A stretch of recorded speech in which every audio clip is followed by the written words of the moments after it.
sou Irã Juste, sou jornalista e sou personagem de São Paulo.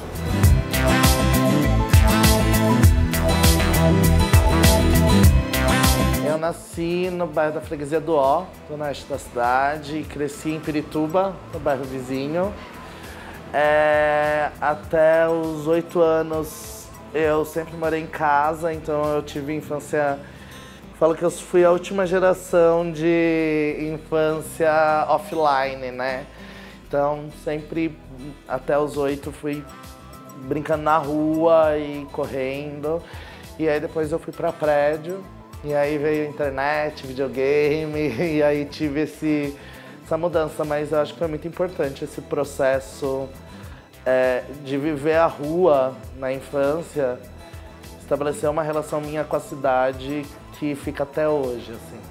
Traz a lembrança e principalmente a importância de ocupar esses espaços, de estar na rua e andar e observar e ver. Formou minha personalidade. Eu fiz relações públicas na FAAP, a Fundação Armando Álvares Penteado, porque eu gostava muito do campo de comunicação. Minha perspectiva era fazer cinema, na verdade. Mas como eu tinha essa questão de grana, eu sempre estudei, apesar de sempre estudar em colégio particular e ter sido bolsista na FAAP, o curso de cinema é um curso muito caro, né? Então, RP me pareceu uma boa alternativa e foi, assim, hoje meus trabalhos, seja Casa 1, meu trabalho como jornalista, eles passam pelas relações públicas muito forte, assim. Que eu aprendi ali, eu uso o tempo todo. E aí depois, agência de publicidade, na verdade. Eu ingressei no mercado de trabalho, trabalhando com eventos e comunicação. Aí pulei para publicidade, no campo da publicidade digital. E aí depois para o jornalismo com foco em digital. Então minha produção sempre foi para online. Aí passei 2 anos no portal IG, trabalhando no iGay, o canal de conteúdo LGBT, e depois 2 anos no BuzzFeed Brasil, trabalhando também com diversidade. Minha relação familiar, ela sempre foi conturbada, mas nunca violenta e nunca passei por esse processo da expulsão. Durante muitos anos, assim, eu fui entender, eu entendia os posicionamentos da minha família como um posicionamento LGBTfóbico.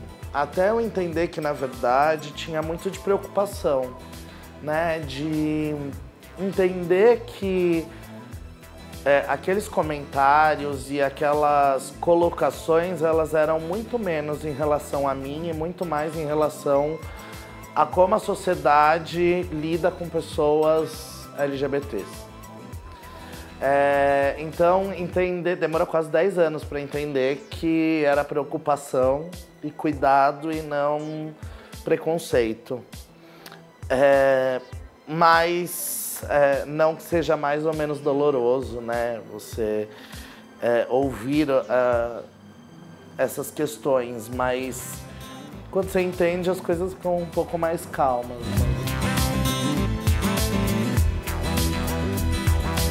Meu nome é Miguel, eu tenho 19 anos e eu estudei até o 2º ano do ensino médio. Tive que parar na metade do 3º eu abandonei porque eu fiquei com depressão, por conta da pressão na minha casa. Eu fiquei 1 ano com depressão. Então, na verdade, desde muito pequeno a minha mãe já sabia. A princípio ela pensou que eu ia ser lésbica, que era o mais conhecido, na verdade, né?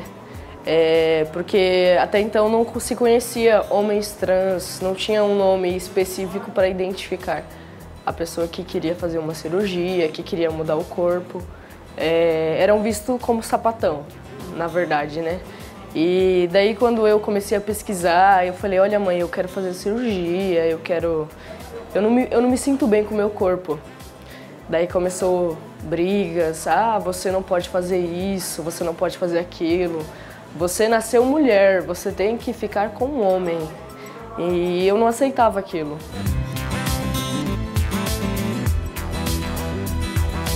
Não só do que as pessoas vão dizer, mas do que as pessoas vão fazer, né?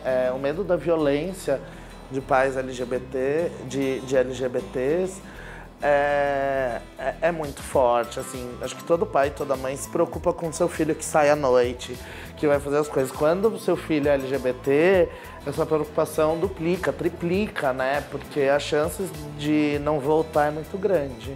A dificuldade é só que, assim, da mesma forma que ser LGBT pra você, quando você se entende gay, quando você se entende lésbica, é muito difícil, porque você não tem muitas referências, você não entende direito o que está acontecendo. Também é difícil para os seus pais e para sua família, porque eles também não entendem o que está acontecendo.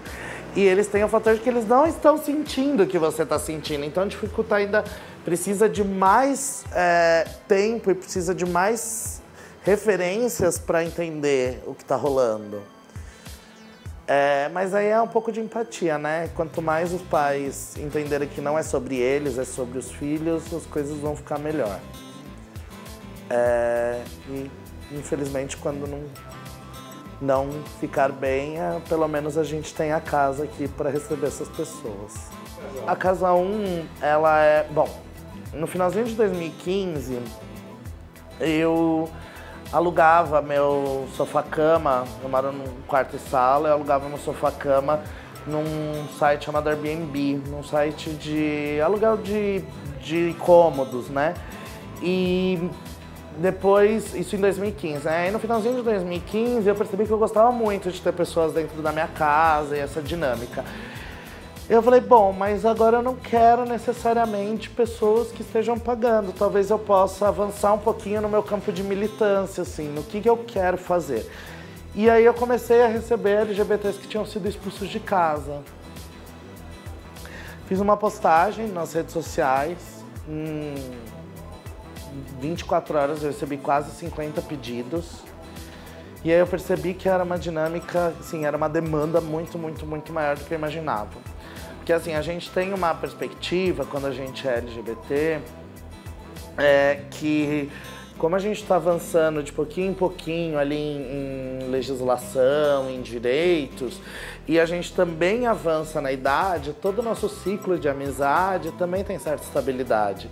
Então a gente tem a ideia de que as coisas melhoraram, mas na real, assim, a situação ainda é muito crítica, ainda tem muito caso de expulsão, ainda tem muitas questões de violência. Então, com essa projeção, aí veio a ideia de montar uma casa mesmo, um espaço maior, para receber essas pessoas que foram expulsas de casa por orientação sexual e identidade de gênero.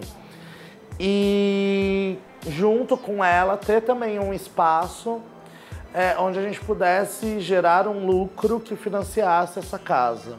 E aí veio a ideia do Centro Cultural.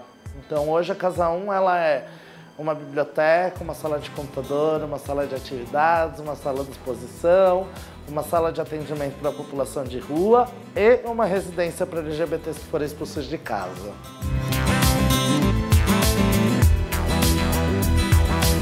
Esse período da minha vida, com 14 anos eu fui expulso de casa. Aí eu voltei para minha casa porque eu era de menor. A família da minha mãe fez com que ela me buscasse onde eu estava. Voltei de novo, comecei a sofrer pressão psicológica e diversas coisas. Aí eu comecei a sofrer agressão verbal, sabe? Que é pior ainda do que a agressão física. Porque você fica lembrando de tudo aquilo, sabe? Isso me atrapalhou muito. Já era pra mim ter feito faculdade, já era pra mim ter terminado os meus estudos, já era pra mim estar trabalhando. Eu consegui um trabalho na minha área, que é de contabilidade, e eu abandonei por conta da depressão, porque eu não conseguia focar em nada. Eu só ficava lembrando de tudo aquilo que eu estava passando.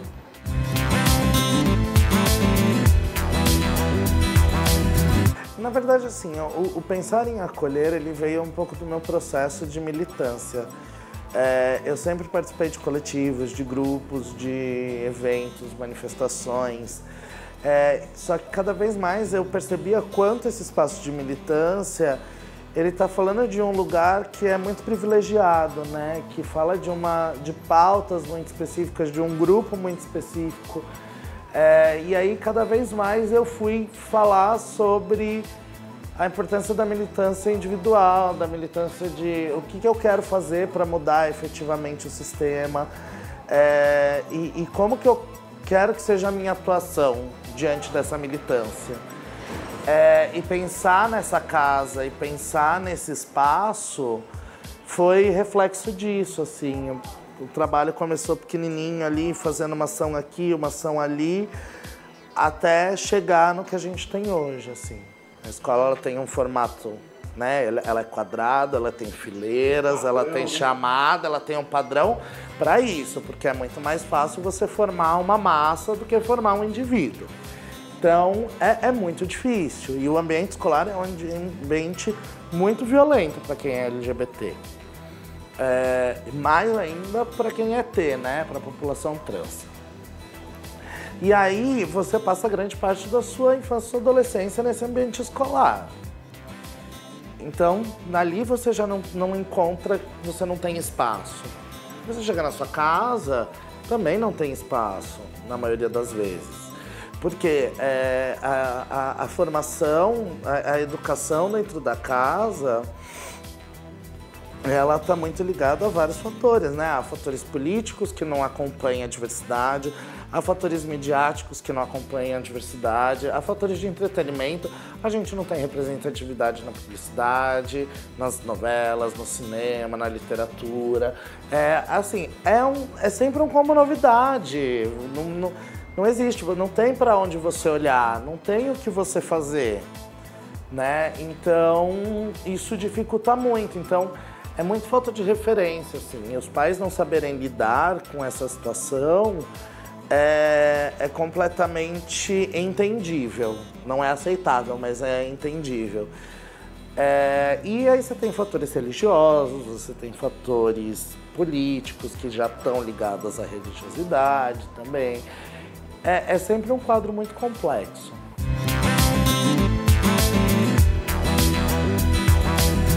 É um sentimento, assim, indescritível. Por conta de ser a família, sabe? Alguém que era pra te apoiar, que era pra te acolher, que era pra te proteger da sociedade que já é homofóbica.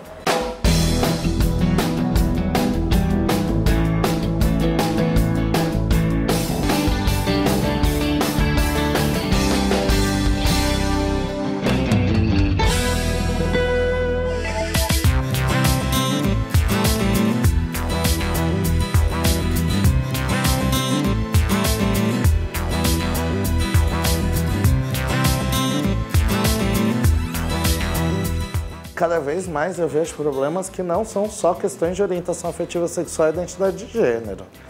Sim, ser LGBT é parte mínima, né, das questões. A gente se deparou, a gente não faz parte do sistema, né, da rede, porque do sistema a gente faz, né, a gente não faz parte da rede, porque a gente não é ligado a nenhuma iniciativa pública, nenhuma iniciativa privada, a gente é baseado em cima de financiamento coletivo. Então, é sociedade civil, é um projeto de sociedade civil. E aí, a gente foi se deparar com um sistema de acolhida de pessoas em situação de rua que não funciona, um sistema de acolhida de pessoas para a diversidade que não funciona, um sistema de segurança pública que não funciona. Então, assim, ninguém está preparado para receber diversidade, ninguém está preparado para receber as pessoas de forma humana. Então, a gente acaba nesse lugar que é sempre uma batalha dupla. É uma batalha com a situação e com todas as questões de saúde mental e individuais de cada um dos moradores, e uma batalha com o sistema, né? Que é um mercado que não aceita essas pessoas, um mercado formal que não aceita, é um espaço de segurança que não protege, é um espaço de acolhida que não acolhe. Então, a gente acabou, eu, em especial, acabei muito surpreso com essa dinâmica. Hoje a gente tem 12 moradores, desde o início do projeto, no dia 25 de janeiro, até agora, meados de fim de maio, a gente já teve 28 moradores e moradoras. Hoje, sim, os moradores, eles têm, além desse espaço de residência, eles têm todo um trabalho junto com eles de saúde mental, então eles têm um psicólogo, uma equipe de psicólogos, que são eles têm uma equipe de 2 psicólogos e uma psicanalista, que trabalham todas as sextas-feiras com eles, individualmente e também em grupo, num projeto de planejamento de vida. Um médico de plantão às sextas-feiras para fazer atendimento. Aos sábados, uma roda de conversa para mediação de conflito.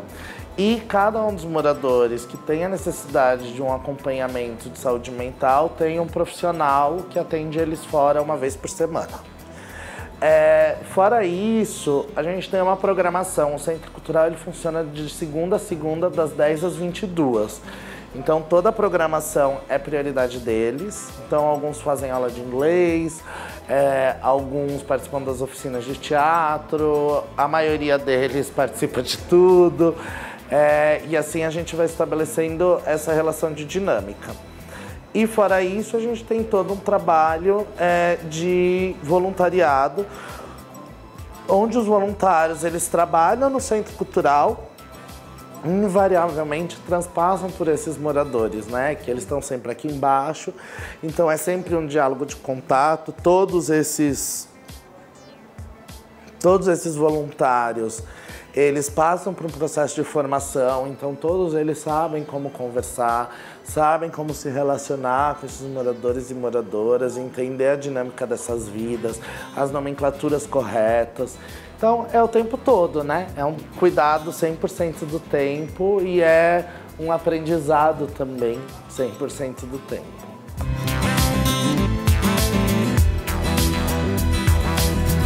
Meu nome é Isabela, tenho 19 anos, estou estudando na 3ª etapa. Uma amiga minha que ela soube da casa, que é uma transexual, o nome dela é Daniela, e ela perguntou pra mim se eu gostaria de vir, que é pra população LGBT, que foi expulso de casa, foi agredido, essas coisas. Eu falei que eu queria, só que na verdade eu não estava nem acreditando que isso existia. Porque a população LGBT, pessoas trans, sofre muito preconceito na rua. E todo santo dia, no mínimo, tem 3 mulheres trans e homens trans que morrem em São Paulo.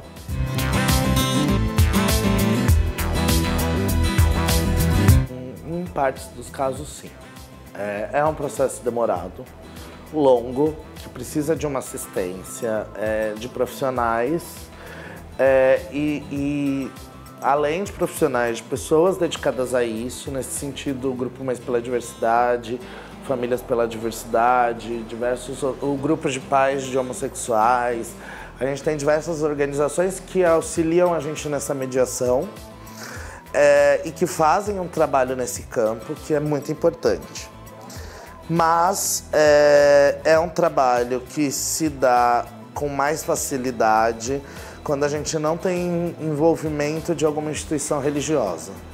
Então, assim, pais e mães que colocam o filho para fora por questão de identidade de gênero, orientação sexual, que não tem relação com alguma instituição religiosa, tem muito mais chances de estabelecer esse diálogo.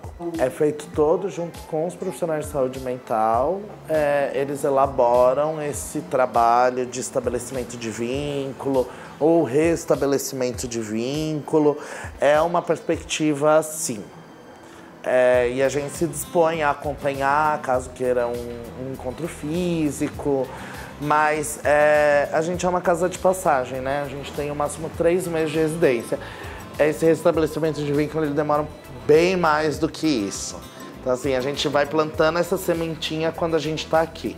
Eu acho que quando a gente fala sobre LGBTfobia, quando a gente fala dessas relações familiares, quando a gente fala de discriminação, a gente entra em outros campos, como, por exemplo, do machismo e da misoginia, a gente entra no campo do racismo. São espaços que a gente tem que ter consciência de que, em vida, a gente não vai mudar. Como sociedade, precisam de mudanças geracionais, precisam de evoluções de política, precisa de processos sociais de grande mudança. Mas a gente entender que não é porque a gente não vai viver essa mudança e a gente não vai saber o que é uma sociedade realmente justa e igualitária, que a gente tem que deixar as coisas como elas estão. Então, assim, o quanto eu puder trabalhar para que a perspectiva dessas pessoas que vivem hoje sofram menos e pensar em formas para que as próximas pessoas não sofram ou sofram menos ainda, eu vou trabalhar. Mas é saber que, infelizmente, vai ser isso aí. Mas não precisa ser isso aí tão cruel e tão violento.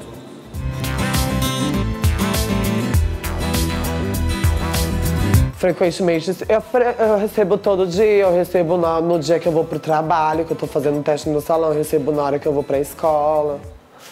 Só que isso, na verdade, nem me abala mais. Não te abala? Eu não deixo isso me afetar, porque a única coisa que poderia me afetar é o preconceito da minha família. Na verdade, a única pessoa da minha família que teve preconceito comigo foi uma pessoa que eu mais precisei virar as costas pra mim, que foi meu pai.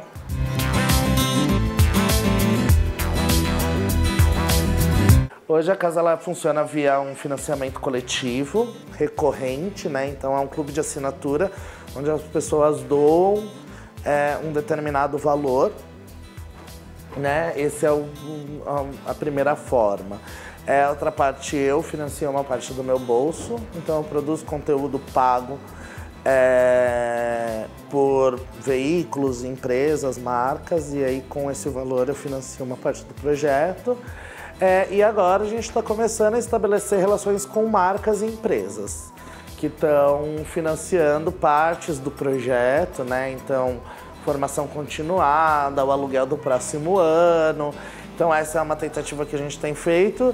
E uma das propostas é também se aproximar, na verdade, da iniciativa governamental. A gente teve um financiamento coletivo que aconteceu em outubro e novembro de 2016, onde a gente arrecadou R$112 mil, que custeou o aluguel desses espaços que a gente está pelo período de 1 ano. Então, o aluguel está pago.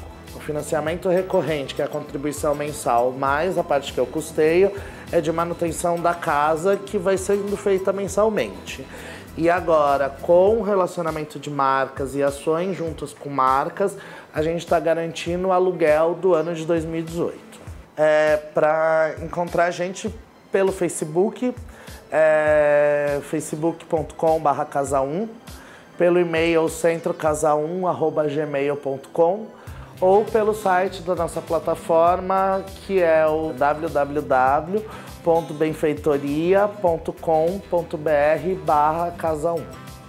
Casa 1 com numeral. Essas são as formas da gente de colaborar e entrar em contato com a gente. Qual que é o impacto que teria na sua vida se tua mãe falasse que você é uma aberração e que você tivesse que sair, assim? Qual é o impacto de você ter 15, 17, 18 anos, não ter nem terminado o seu ensino médio e você não ter onde morar? Acho que a gente não tem como avaliar esse impacto. O que a gente pode dizer é que são feridas que vão demorar muitos anos para passar. Que tem muita gente que não aguenta. Isso é uma coisa que a gente pode avaliar. A quantidade que a gente tem de suicídio. O jovem LGBT tem 4 vezes mais chances de se matar do que um jovem heterossexual. Então a gente, assim, o que a gente pode mensurar é que mata, né? Mata muitos de nós, assim. O impacto é isso. É muito difícil você entender que você não tem espaço no mundo. Em nenhum lugar do mundo. Você não tem espaço na escola, você não tem espaço no trabalho, você não tem espaço na tua casa. É muito difícil, assim, o mundo inteiro falando que você não devia existir. Alguns podem até se revoltar, mas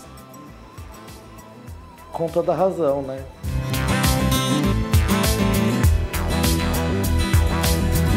Eu não pedi pra ser assim, eu simplesmente nasci desse jeito.